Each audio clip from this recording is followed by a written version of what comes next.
إن الحمد لله نحمده ونستعينه ونستغفره ونعوذ بالله من شرور أنفسنا ومن سيئات أعمالنا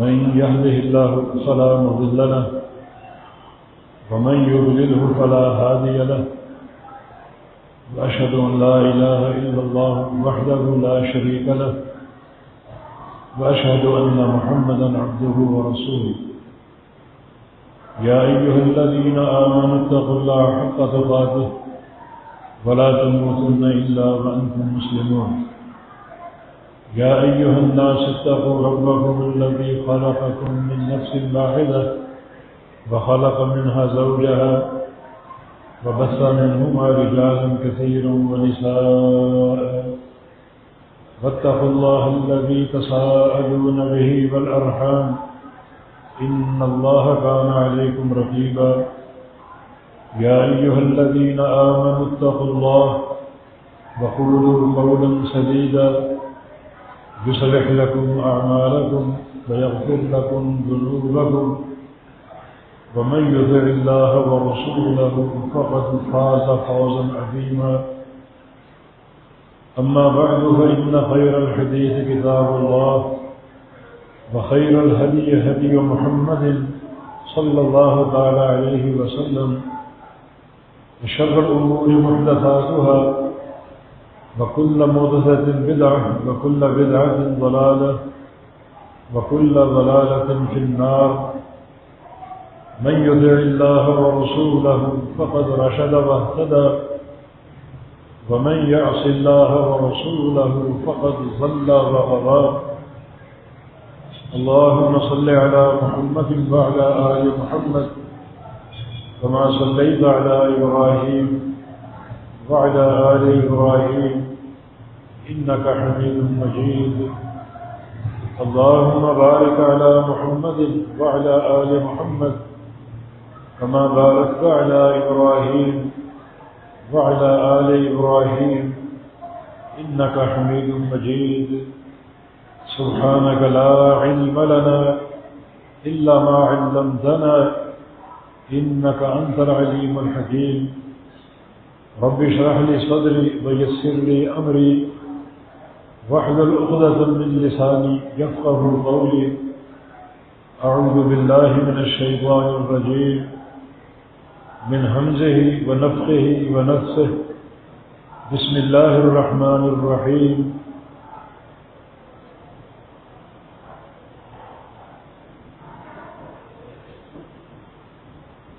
يا أيها الذين آمنوا اتقوا الله ولتنظر نفس ما قدمت لغد واتقوا الله إن الله خبير بما تعملون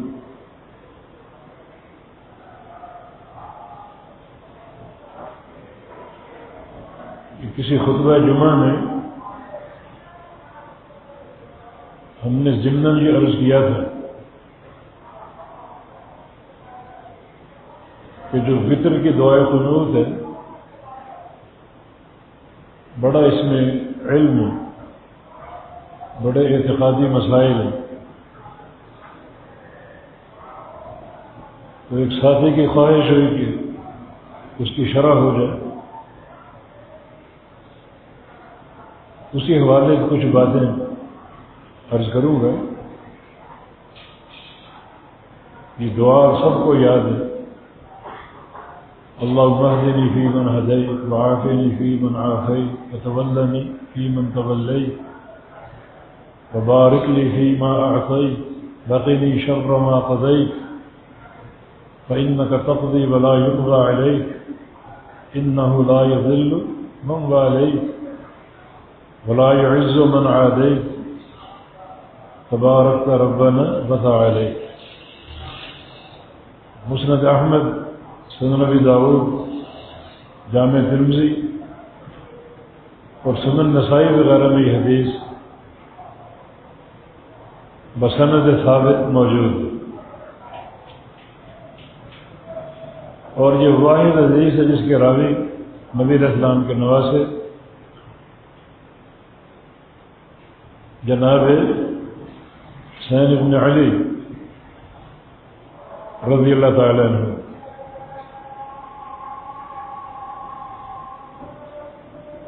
یہ دعا بڑی جامع ہے۔ ہم نے یہ بات اس لیے کی تھی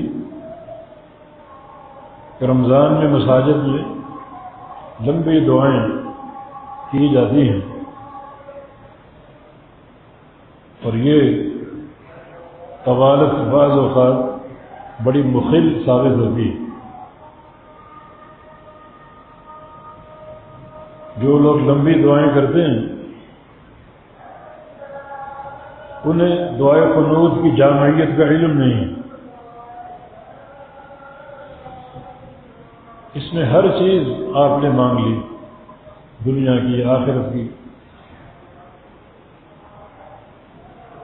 اپنے بدن کی، روح کی، دل کی، ہر چیز مانگ لی، اور کوئی چیز باقی بچتی نہیں۔ اللہم اہدنی فیمن ہدیت، اے اللہ، یہ اللہم پر غور کرو پہلے، اے اللہ۔ یہ اللہم کہنا ہر ایک کو زیب نہیں دیتی، یہ صرف اس کی زبان پہ سجدہ ہے جو اللہ کو اللہ مانتا،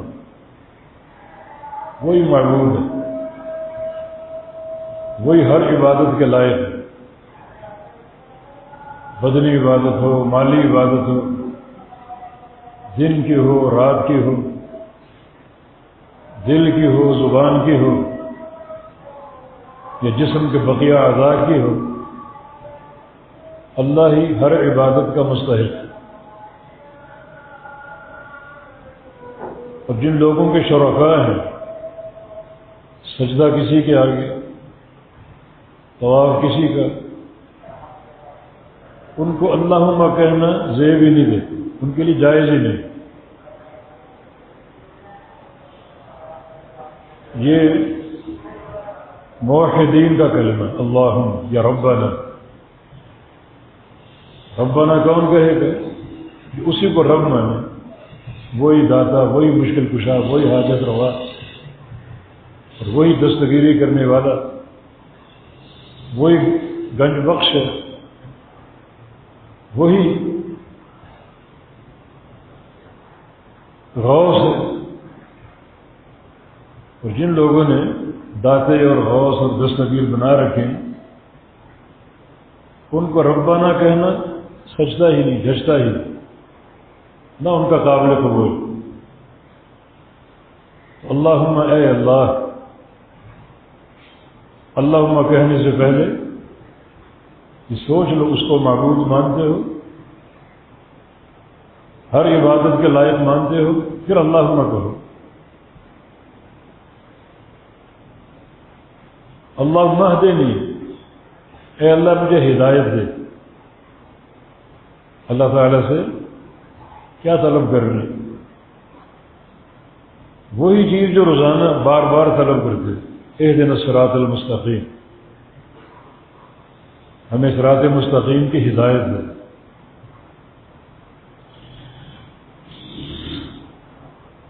علم کی اور عمل کی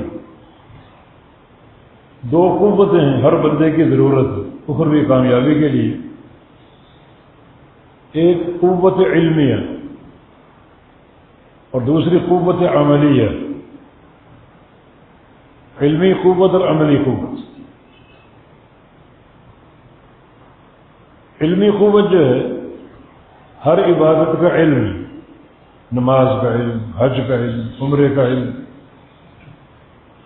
اور عملی قوت جو ہے اس علم صحیح کے مطابق عمل کرنا۔ نماز کیسے پڑھنی، جو صحیح علم آپ کے پاس ہے۔ صلو کما رأیتمونی اصلی، باپ دادے کی نماز نہیں، نہ قوم برادری کی نماز ہے۔ پھر نماز تو ہوگی مگر وہ علمی قوت کے مطابق نہیں ہو، وہ قابل قبول نہیں۔ اللہ رب العزت نے ایک مکمل آئیڈیل نمونہ اور مثال ایک ہی شخصیت کو بنایا ہے. لقد کان لکم فی رسول اللہ اسوۃ حسنہ، وہ نبی علیہ السلام کی ذات. اللہم اہدنی، یا اللہ مجھے ہدایت دے دے ان دونوں قوتوں کی، علمی قوت کی اور عملی قوت کی. علم صحیح عطا فرما دے اور عمل بھی اس علم صحیح کے مطابق ہو.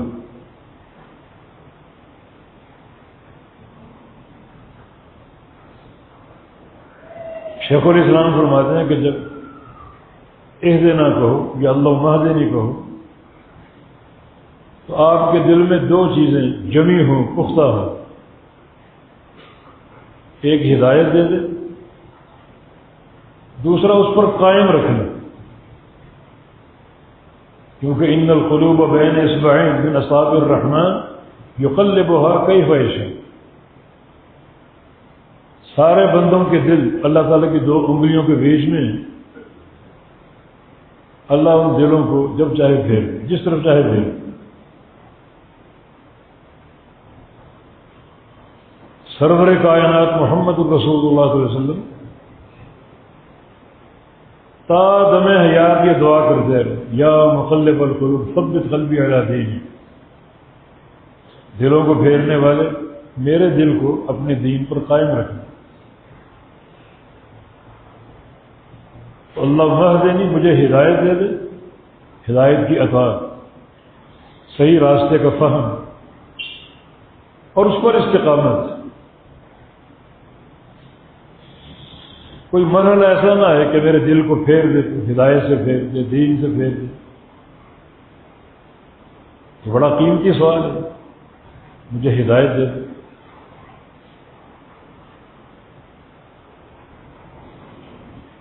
جب جنتی جنت میں داخل ہوں گے تو کیا کہیں گے؟ الحمدللہ الذی ہدانا لہذا. اس اللہ کا شکر جس نے ہمیں ہدایت دی جنت کے راستے کی. ہدایت نہ دیتا تم جنت میں داخل ہو ہی نہ پاتے. بہت ہی قیمتی دعا ہے، اے اللہ مجھے ہدایت دے. آگے فی من ہدیت،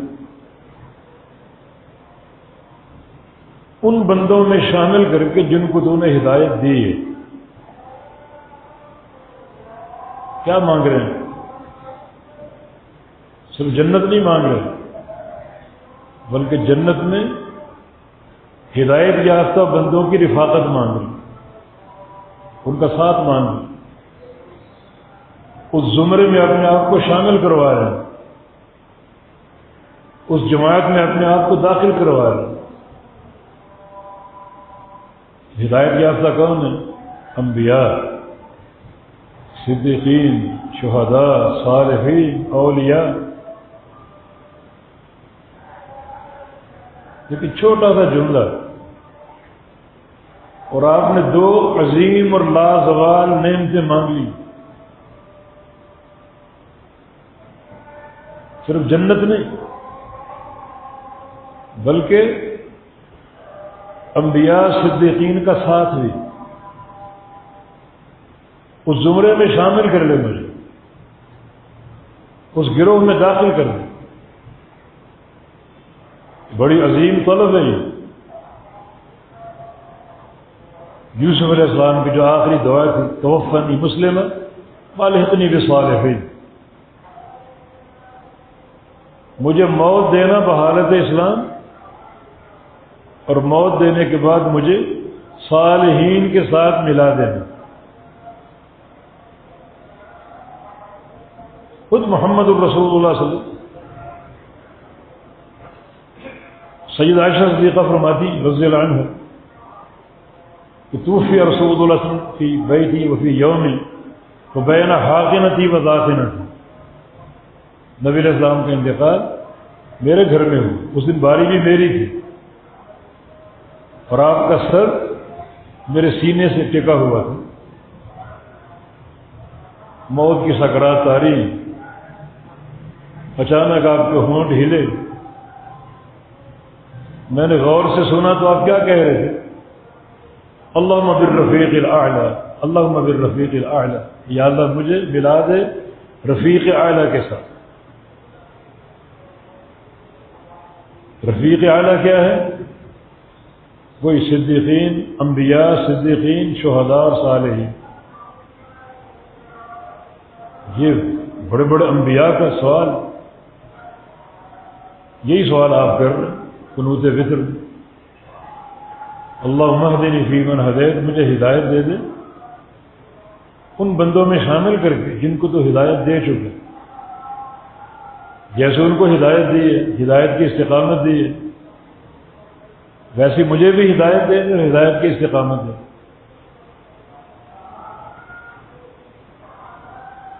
دونوں بڑی عظیم یہ طلبات ہیں۔ پھر وعافنی فی من عافیت، مجھے عافیت دے دے، مجھے عافیت دے دے۔ نبی علیہ السلام کی حدیث ہے صلی اللہ العفو والعافیہ، اللہ تعالیٰ سے یہ دو سوال کیا کرو، ایک عفو اور ایک عافیت۔ عفو کا معنی گناہوں کی بخشش، عافیت کا معنی تحفظ، بچاؤ، سلامتی، دنیا میں، قبر میں، آخرت میں۔ العافیت فی الدنیا والآخرہ، مجھے دنیا میں عافیت دے دے، آخرت میں عافیت دے دے، کوئی تکلیف نہ ہو، کسی قسم کا شر نہ ہو، کوئی نقصان نہ ہو، بچ بچا کر دنیا کی زندگی گزار جاؤں، آخرت میں کوئی الجھن، کوئی تکلیف نہ ہو، کسی قسم کا خوف و ہراس نہ ہو۔ نبی علیہ السلام کی حدیث ہے ما اعطی احد بعد الیقین افضل من العافیہ، یقین کے بعد جو سب سے بڑی دولت ہے وہ عافیت ہے۔ یقین کیا ہے؟ اللہ کی توحید پر یقین، یہ ہر ایک کو حاصل نہیں۔ نبی علیہ السلام کی رسالت پر یقین، ایسا یقین کہ اللہ تعالیٰ کے بارے میں جو کچھ کتاب و سنت میں سب حق ہے، یقین یقین، کوئی شک و شبہ نہ ہو۔ نبی علیہ السلام کی رسالت پر یقین، ہر حدیث حق ہے، ہر فرمان حق ہے، ہر سنت حق ہے۔ بہت کم لوگ اس کو مانتے ہیں، اکثر لوگ نہیں مانتے، حالانکہ عمل کرنا کوئی مشکل نہیں، رفع الیدین کو پہاڑ کھودنا تو نہیں، بس ہاتھوں کو یہ اشارہ کرنا، رکوع جاتے ہوئے، رکوع سے اٹھتے ہوئے۔ اور لوگ ایک جھٹکے میں کہتے ہیں منسوخ ہو چکے۔ کون منسوخ کرنے والا؟ رفع الیدین حدیث کے راوی ابوبکر صدیق بھی، جو پہلے مسلمان ہیں، اور مالک بن حویرث بھی، جو آخری مسلمان۔ منسوخ کب ہوئی؟ مالک بن حویرث اہل یمن کے ساتھ 9 ہجری میں آئے تھے اسلام قبول کے، 9 ہجری میں۔ اس وقت نبی علیہ السلام تبوک کی تیاری کر رہے، آپ نے ان کو واپس یمن بھیج دیا کہ اپنے اہل و عیال میں جاؤ، چلے گئے۔ اگلے سال پھر آئے، سردی کا موسم تھا، صحابہ نے کمبل اوڑے ہوئے تھے، اور مالک بن حویرث کا بیان ہے کمبلوں کے اندر صحابہ رفع الیدین کرتے۔ 10 ہجری کا واقعہ۔ 11 ہجری کے شروع میں ربیع الاول میں آپ کا انتقال ہو گیا۔ کب منسوخ ہو؟ بتائیں نا کب منسوخ ہو؟ سنت متواترہ، دائمی سنت، ایک رکعت بھی رفع الیدین پر ثابت نہیں۔ یہ کون سا مشکل عمل ہے؟ آپ کو پہاڑ کھودنے کا نہیں کہا جائے، خالی جماعت میں پاؤں ملا لینا مشکل کام ہے، لیکن نہیں، ہمارے ہاں نہیں، تمہارے ہاں نہیں کا کیا معنی؟ یہ دین تمہارے گھر کی لونڈی ہے کہ ہمارے ہاں نہیں؟ یہ دین محمد الرسول اللہ صلی اللہ علیہ وسلم، صحیح بخاری کی حدیث ہے، آپ نے فرمایا الا تصفون کما تصف الملائکۃ عند ربہم، کہ تم فرشتوں جیسی صف بندی کیوں نہیں کرتے؟ فرشتوں کی طرح صفیں کیوں نہیں باندھتے نماز میں؟ عرض کیا کہ ہم نے تو نہیں دیکھی ان کی صف بندی کیسی ہے؟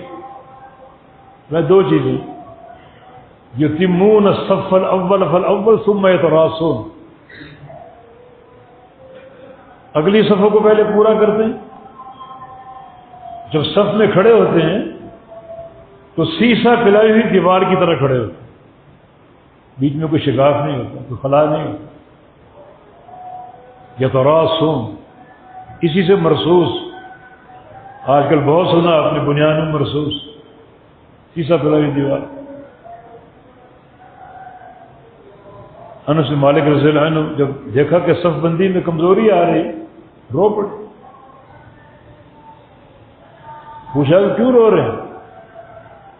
کہا کہ نبی علیہ السلام کے دور کی ایک نماز جو باقی بچی تھی وہ بھی ضائع ہو گئی۔ کیسے ضائع ہو؟ تمہاری صف بندی ویسی نہیں رہی۔ تو صف بندی کیسی ہونی چاہیے؟ کہ کننا نلزق المناکب بالمناکب والاقدام بالاقدام فی عہد رسول اللہ صلی اللہ علیہ وسلم، ہم تو نبی علیہ السلام کے دور میں کندھوں سے کندھے اور قدموں سے قدم چپکا کر کھڑے ہوتے تھے۔ نلزق، جوڑنا نہیں، ملانا نہیں، سیٹ پہ کھڑا کرنا نہیں، چپکا کر کھڑے ہوتے۔ اس میں کیا خرچ کر رہے ہیں؟ کرنا پڑ رہا ہے۔ یہ نبی علیہ السلام کی تعلیم قابل قبول نہیں، یہ یقین کے منافی۔ یقین کا معنی آپ کی نبوت، آپ کی رسالت، آپ کی حدیث، آپ کی سنت، ہر قول و قرار پتھر پر لکیر، بس دنیا ہل سکتی، آپ کا فرمان نہیں چل سکتا۔ بڑی جرت ان لوگوں کی جو دن دھاڑے چن چن کر فرامین کو ٹال بھی ہیں، رد بھی کر رہے ہیں۔ ہمارے ہاں یہ نہیں، کہ دین ہمارے ہاں تمہارے ہاں کا نام نہیں، کوئی شطرنج کے پتے نہیں ہیں، یہ آپ کے اور یہ میرے۔ یہ دین حقیقت واحدہ محمد الرسول اللہ صلی اللہ علیہ وسلم۔ تو فرمایا کہ یقین کے بعد جو سب سے بڑی دولت بندے کو دی گئی وہ عافیت کی، اور دعائے قنوت میں آپ عافیت کا سوال کریں، وعافنی، مجھے عافیت دے دو، دنیا کی زندگی گزاروں عافیت کے ساتھ، نہ کوئی روحانی تکلیف ہو، نہ بدنی تکلیف ہو، اور اگر تکلیف آئے بھی تو تیرا وہ امتحان ہو جس میں مجھے سرخرو کر دے، عافیت دے دے، مرنے کے بعد قبر میں عافیت دے دے، قیامت کے دن کی عافیت اور اسات قیامت مجھے تحفظ دے دے، سلامتی دے دے، قیامت کے جو حسنات اور فوائد مجھے عطا فرما دے، سب سے بڑا نبی علیہ السلام کی شفاعت دے دے، حوض کوثر کا پانی دے دے، عرش کا سایہ دے دے، سب عافیت کے معنی۔ اور فی من عافی، عافیت دے ان بندوں کے زمرے میں شامل کر کے جن کو تو عافیت دے چکا، وہی دعا، خالی عافیت کا سوال نہیں کر رہے، اپنے لیے عافیت مانگ رہے اور ساتھ ساتھ اس زمرہ، اس جماعت اور گروہ میں شمولیت کی استدعا کر رہے ہیں جن کو اللہ عافیت دے چکے، سارے انبیاء صادقین، اولیاء، علماء، صدیقین، شہداء، صالحین، سب عافیت پانے والے۔ کوئی چیز باقی بچتی؟ یہ آخری میں دنیا، قبر، آخرت، ہر چیز آ گئی، کوئی چیز باقی نہیں بچی،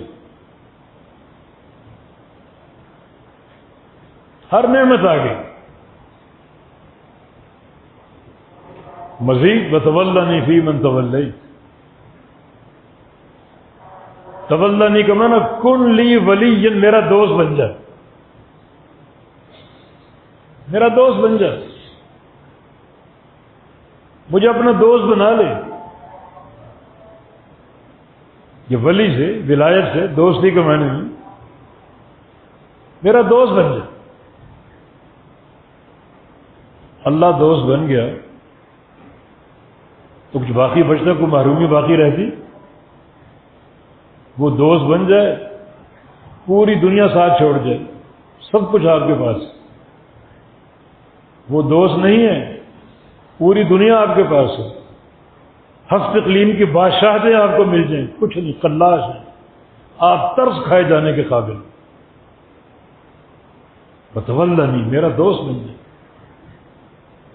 تو اللہ دوست بن جاتا ہے۔ اللہ ولی الذین آمنوا یخرجہم من الظلمات الی النور، اللہ اہل ایمان کا دوست ہے، اور اس دوستی کا پہلا تقاضا یہ ہے کہ اللہ ظلمات سے نکال دیتا ہے، اندھیروں سے نکال دیتا ہے، نور کی طرف منتقل کر دیتا ہے۔ اندھیرے کیا ہے؟ دنیا کے اندھیرے، کفر کے اندھیرے، شرک کے اندھیرے، بدعت کے اندھیرے، معصیتوں کے اندھیرے، سب سے نکال دیتا ہے نور کی طرف۔ ابھی تیسرا جملہ ہے، کوئی چیز باقی بچی؟ کوئی محرومی باقی رہی؟ تو میرا دوست بن جا، اور آگے فی من تولیت، ان بندوں میں شامل کر کے جن کا تو دوست بن چکا ہے۔ کوئی انبیاء، صدیقین، شہداء اپنی دوستی عطا فرما دے اور اپنے دوستوں کے زمرے میں داخل کر دے۔ ابن قیم فرماتے ہیں کہ ایک تو جنت کی طلب، اور جنت میں یہ رفاق دیں، یہ اللہ کی عطا، یہ دعا اللہ نے سکھائی۔ اللہ چاہتا ہے کہ تم دنیا میں تنہا رہے ہو، دنیا میں تمہیں تکلیفیں دی گئی ہوں گی، بعض کا بندہ ایک گھر میں ایک ہی ہوتا ہے، سچی توحید پر آ جائے، سچی استقامت پر آ جائے، گھر والے اس کے خلاف، ماں باپ اس کے خلاف، محلہ اس کے خلاف، برادری اس کے خلاف، تنہا رہتا ہے۔ یہ تنہائی دنیا تک ہے، 40 سال 50 سال گزار جاؤ، میرے پاس آؤ گے، انبیاء، صدیقین، صالحین اور شہداء کی رفاقتیں عطا فرما۔ اس تنہائی کا بدلہ ہے۔ لوگوں نے سوشل بائیکاٹ آپ کا کیا ہوگا، گھروں پر حملے کیے ہوں گے، مساجد تک جلا دی گئی ہوں گی، تنہائی ہی تنہائی، تنہائی دنیا تک ہے۔ مرنے کے بعد تنہا نہیں چھوڑوں گا، یہ رفاقت اپنے دوستوں کے زمرے میں شامل کروں گا۔ وَتَوَلَّنِي فِي مَن تَوَلَّيْتَ، یا اللہ مجھے اپنا دوست بنا لے، اور اپنے دوستوں کی جماعت میں، گروہ میں شامل کر دے۔ کیا کچھ آپ نے مانگ لی؟ کوئی چیز چھوڑی؟ اس میں شفا آ گئی، دنیا کی تجارت آ گئی، کاروبار آ گیا، بدنی صحت آ گئی، روحانی صحت آ گئی، اپنی صحت، اپنی سلامتی، بچوں کی سلامتی، اہل و عیال کی سلامتی، کوئی چیز باقی نہیں بچتی۔ قبر کا تحفظ، قیامت کا تحفظ، عرصات قیامت میں سلامتی سلامتی، عافیت ہی عافیت۔ جب اللہ دوست بن جائے تو پھر کوئی محرومی باقی نہیں۔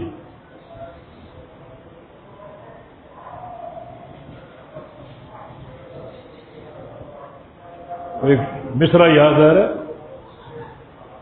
تیرے در کا فقیر ہو گیا ہوں، کتنا امیر ہو گیا ہوں، ہے فقر مگر تیرے در کا یا اللہ، یہ تو امیر ہے، مالدار ہوں میں، غنی ہوں۔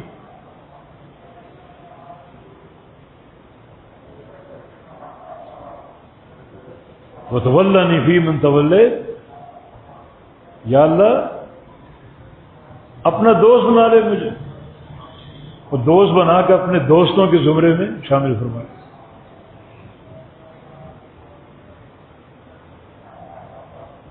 وَبَارِكْ لِي فِيمَا أَعْطَيْتَ، جو تو نے مجھے دیا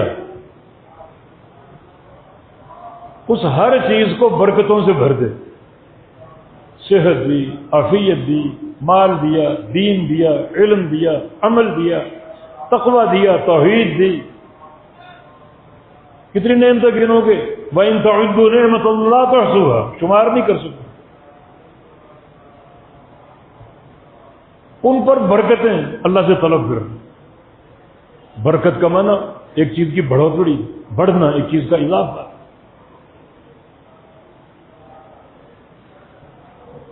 جو چیز بابرکت ہوتی ہے وہ ختم نہیں ہوتی، بڑھتی رہتی. بے تحاشا تیری نعمتیں ہیں، انہیں برکتوں سے بھر دے، بڑھاتا جا، اضافے کرتا جا. یہ معنی آپ کی سوچ میں بھی نہیں ہے. ہم جو کھڑے کھڑے آدھا آدھا گھنٹہ دعائیں کرتے رہتے ہیں، نبی علیہ السلام نے اس دعا پر اکتفا کیا. اس میں کمی کیا ہے جو آپ کو اپنی بنائی ہوئی دعائیں یاد کرنی پڑ رہی، ذکر کرنی پڑ رہی؟ کمی کیا ہے اس میں؟ جو کچھ تو نے دیا، علم دیا، عمل دیا، عقیدہ دیا، اپنی معرفت دی، دنیا دی،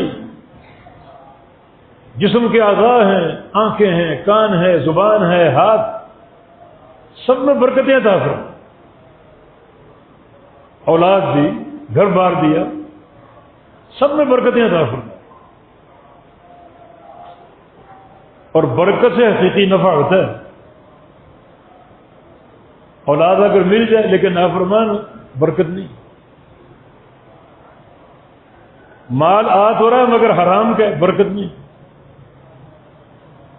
اعضاء موجود تو ہیں، ان کا تصرف دین کے مطابق نہیں. آنکھوں سے وہ کچھ دیکھا جا رہا ہے جو اللہ کو ناراض کر رہا ہے، کانوں سے وہ کچھ سنا جا رہا ہے جو اللہ کو ناراض کر رہا ہے، زبان سے وہ کچھ بولا جا رہا ہے جو اللہ کو ناراض. نعمتیں ہیں، برکت نہیں. ایسی برکت دے دے یہ ساری نعمتیں تیری اطاعت کے تابع ہوئی. یہ برکت جو کچھ تو نے دی. بارک لی فی ما اعطیت. تھوڑی گرامر پڑی ہوتی تو ما میں عموم ہے. جو کچھ تو نے دیا، سب کچھ تو نے ہی دیا. اس بات کا اقرار ہے. بس سب یہ کہ برکتیں عطا فرما.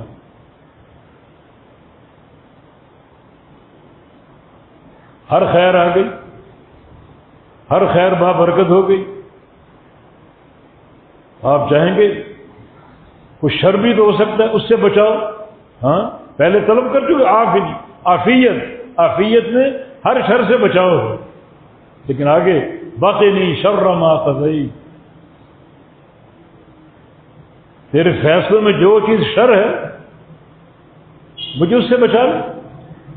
اللہ کے فیصلوں کی دو قسمیں، خیر اور شر. یہ دنیا اللہ تعالیٰ کا کارخانہ ہے. ہر خیر اللہ کے امر سے ہوتا ہے، ہر شر اللہ کے امر سے ہوتا ہے. یا اللہ ہر شر سے بچا لے. شر کے فیصلے تیرے ہی ہیں، بچاؤ بھی تیرے امر سے ہوگا. وقنی شر ما قضیت، تیرے فیصلوں میں جو شر ہے مجھے بچا لے اس سے. ہر خیر بھی آ گئی، ہر خیر کی برکت بھی آ گئی، ہر شر سے بچاؤ بھی آ گئی. بتاؤ یہاں تک کون سی چیز باقی بچی جس سے محرومی کا آپ کو شکوہ ہو؟ آگے کچھ اعتقادی امور. فَإِنَّكَ تَقْضِي وَلَا يُقْضَىٰ عَلَيْكَ، فیصلہ تیرے پاس ہے، تو فیصلہ کرتا ہے، تو فیصلہ کرے گا، کرتا رہے گا. میرا عقیدہ ہے. فَإِنَّكَ تَقْضِي میں آپ نے اللہ تعالیٰ کے جو فیصلوں کی 3 قسمیں ان پر ایمان کا اظہار کر دی. اللہ کی قضا، قضا کا معنی فیصلہ.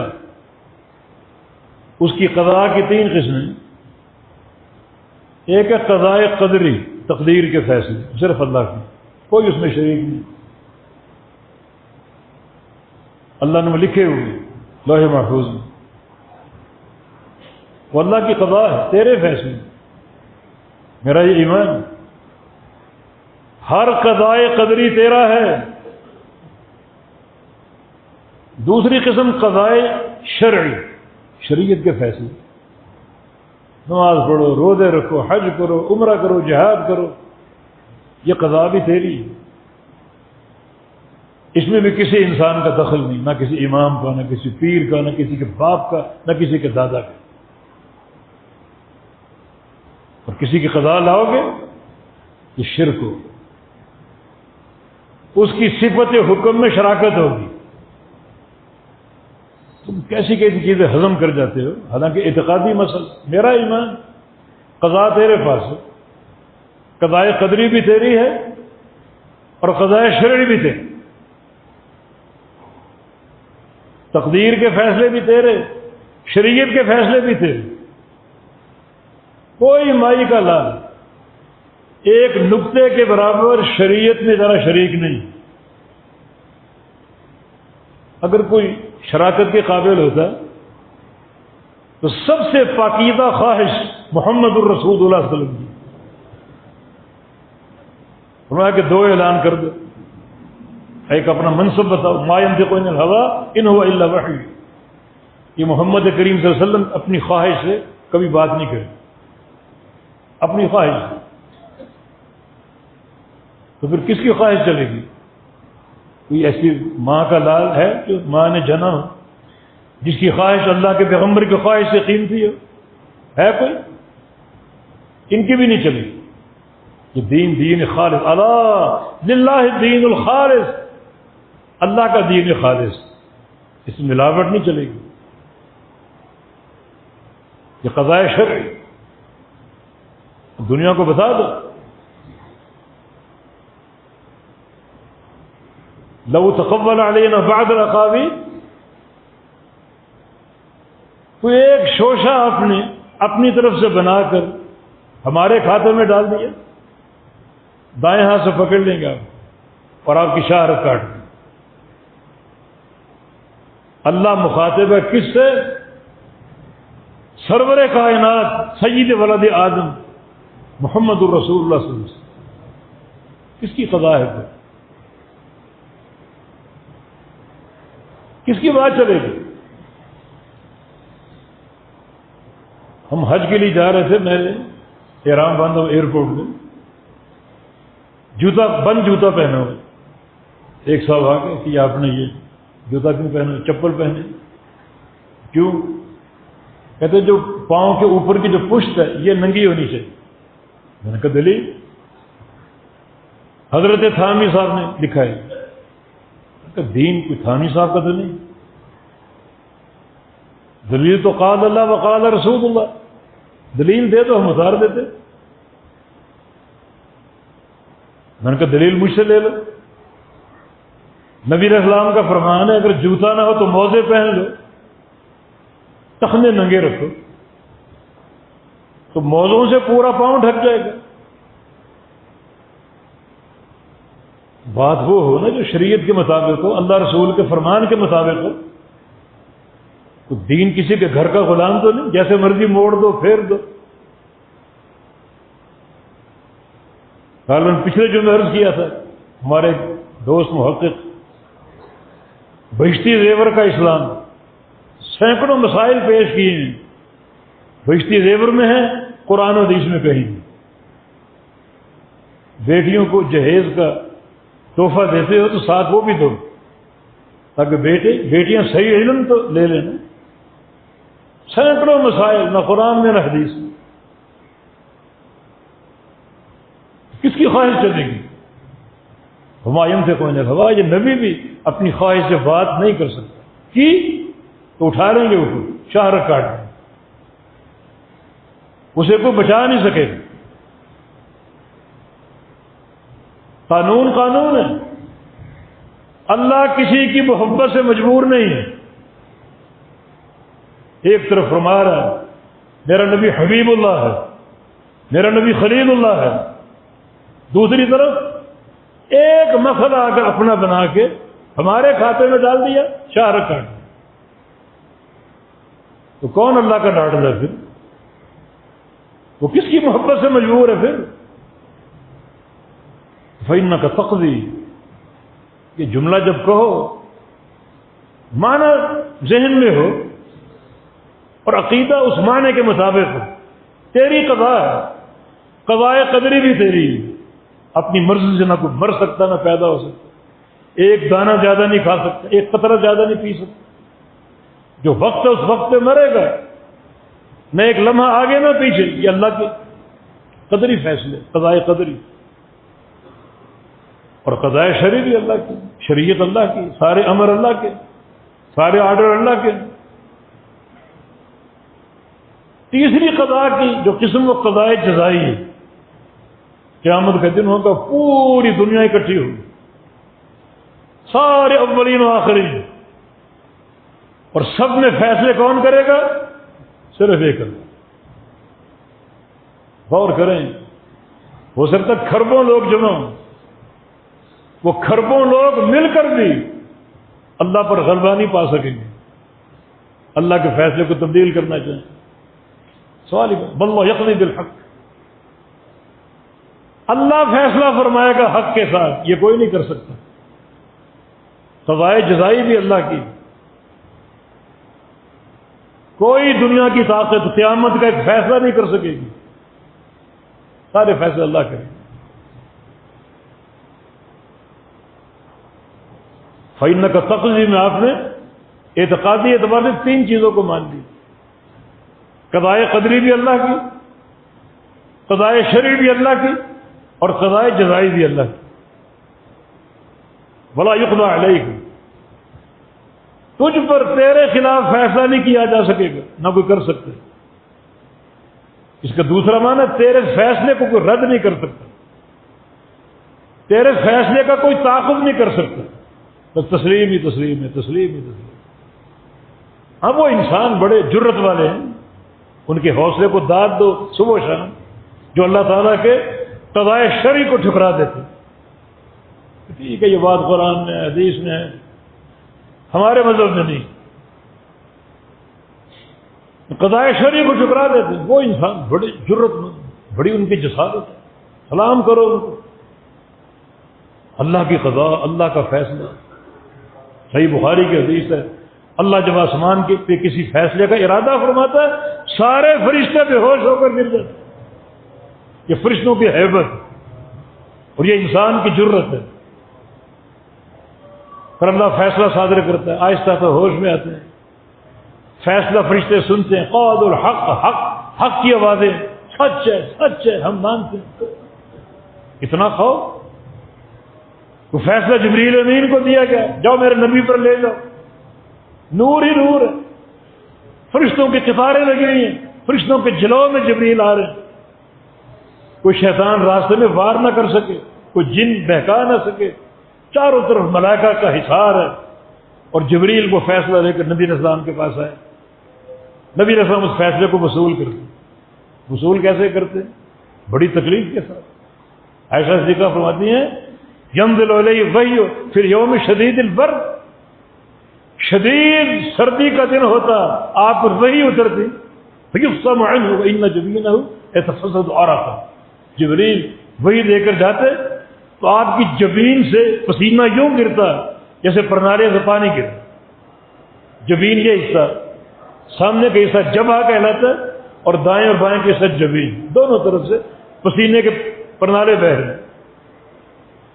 شکل آپ پر ہوتا، اتنا بوجھ آپ پر ہوتا، سانس بھول جاتے جیسے سونے والا خراٹے لے رہے۔ اس تکلیف سے فیصلہ وصول کیا، پھر تکلیف سے پہنچایا بھی۔ وہی شدت کا نام، مکہ میں 13 سال پتھر کھائے، قوم کے طعنے، جانوروں کی اوجڑیاں، بیٹی کو شہید کیا گیا۔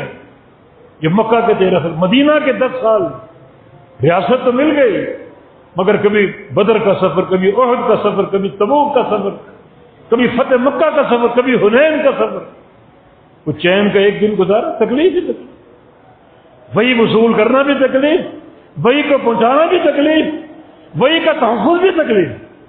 یہ نبی علیہ السلام کی حیات مبارکہ۔ اور نبی کے عاشق کیا کہتے ہیں؟ ٹھیک ہے فرمان ہے آپ کا، بخاری میں ہے، ہمارے مذہب میں نہیں۔ سلام تیری جرت کو سلام، ایک طرف ملائکہ کو دیکھ، وحی کے مقام کو دیکھ، اپنے پیغمبر کی تکلیف کو دیکھ، تکلیف کی شدت کو دیکھ، اور ایک طرف اپنے رویے کو دیکھ۔ ہمارے ہاں یہ نہیں۔ فَإِنَّكَ تَقْضِي وَلَا يُقْضَى عَلَيْكَ، چھوٹا سا جملہ مگر اس پر پوری بحث کریں تو بڑے عقیدے کے رموز اس میں موجود ہیں۔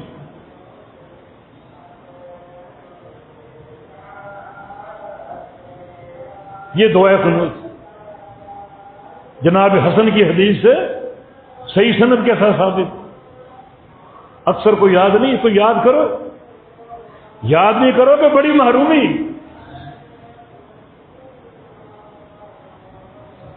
فَإِنَّهُ لَا يَذِلُّ مَن وَالَيْتَ وَلَا يُعِزُّ مَنْ عَادَيْتَ۔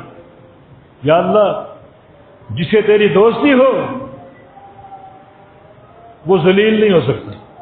پیچھے دوستی طلب کر چکے، وَتَوَلَّنِي فِي مَن تَوَلَّيْتَ، وہ ذلیل نہیں، وہ مقہور نہیں ہے، مغلوب نہیں، وہ کامیاب ہی کامیاب۔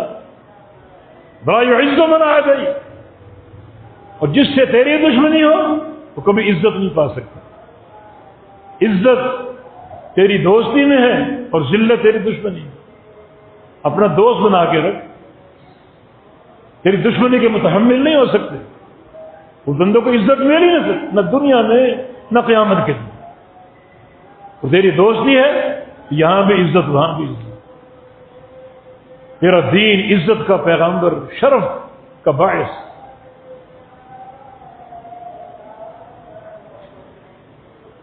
تبارک ربنا وتعالى، آخری جملہ، اور اس میں عقیدے کے خزانے موجود ہیں۔ تو بابرکت، تیری شان، تیری شان۔ بابرکت ہونے کا معنی بڑا عظیم البرکت، عظیم النفع ہے تو، عظیم الخیر ہے تو۔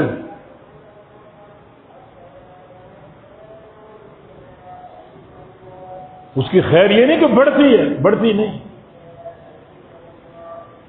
یا عبادی لو ان اولکم وآخرکم وانسکم وجنکم کانوا علی اتقى قلب رجل واحد ما زادوا فی ملکی شیئا یا عبادی لو ان اولکم وآخرکم وانسکم وجنکم کانوا علی افجر قلب رجل واحد ما نقصوا من ملکی شیئا۔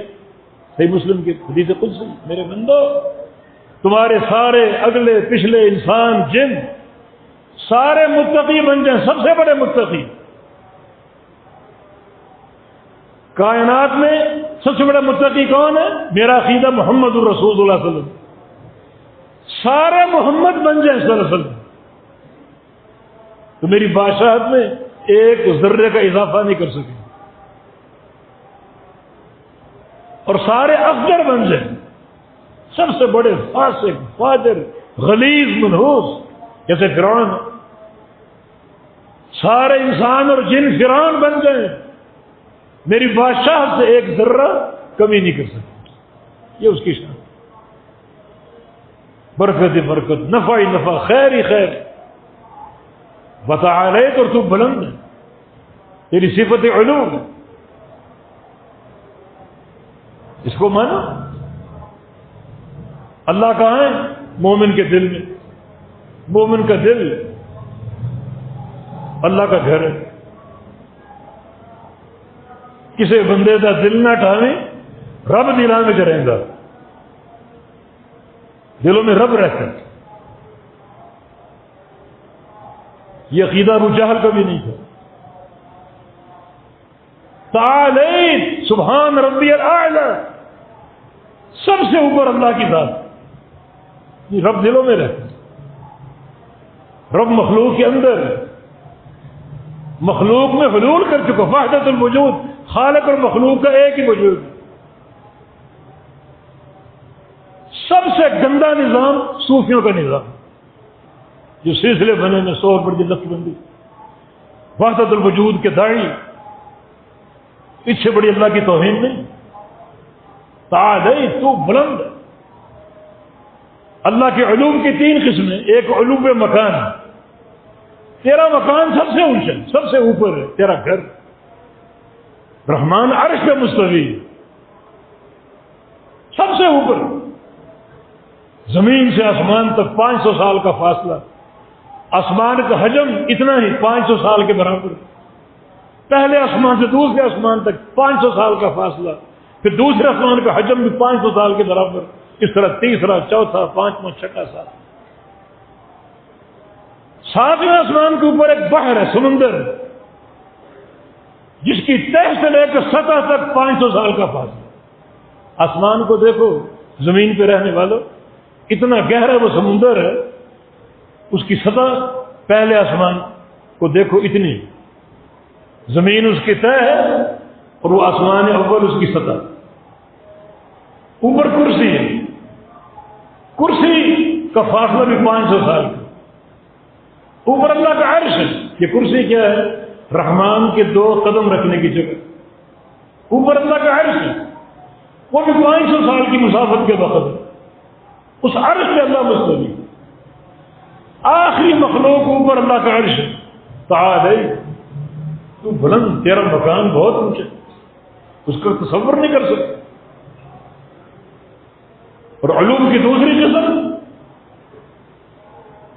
علوم غلبہ، علوم احاطہ، اوپر مستوی ہے مگر پوری کائنات کو گھیرے ہوئے، ایک ذرہ تک اس سے اوجھل نہیں، ہر چیز کو گھیرے ہوئے، احاطہ بکل شیء علم، ہر چیز کا احاطہ کر رکھے باعتبار علم، کوئی شے اس کے علم سے باہر نہیں، علوم غلبہ، علوم احاطہ، اور تیسرا علوم قہر،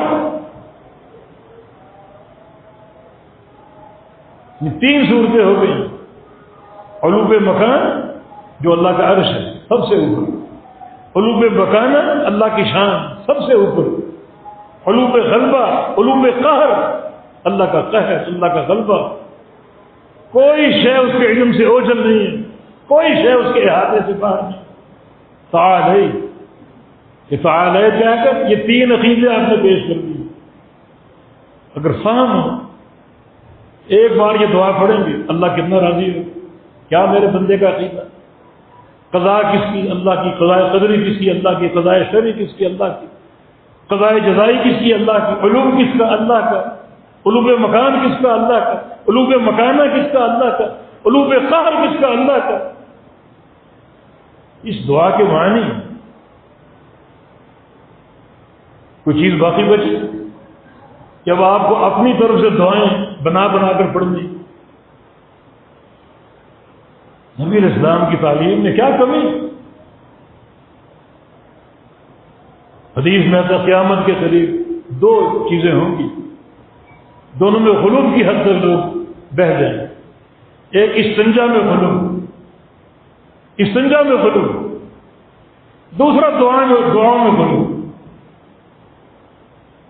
استنجا پانی سے کرو، پانی ڈھیلا استعمال کر لو، بعض باتھ روم دیکھیں ڈھیلوں سے بھرے ہوئے پانی سے بھرے گندے کا، استنجے کا غلو اور دعا کا غلو، یہ غلو میں آ سکتا ہے، یہ غلو میں آ سکتا ہے۔ جو اللہ کے نبی کی دعا، اس میں کیا کمی ہے؟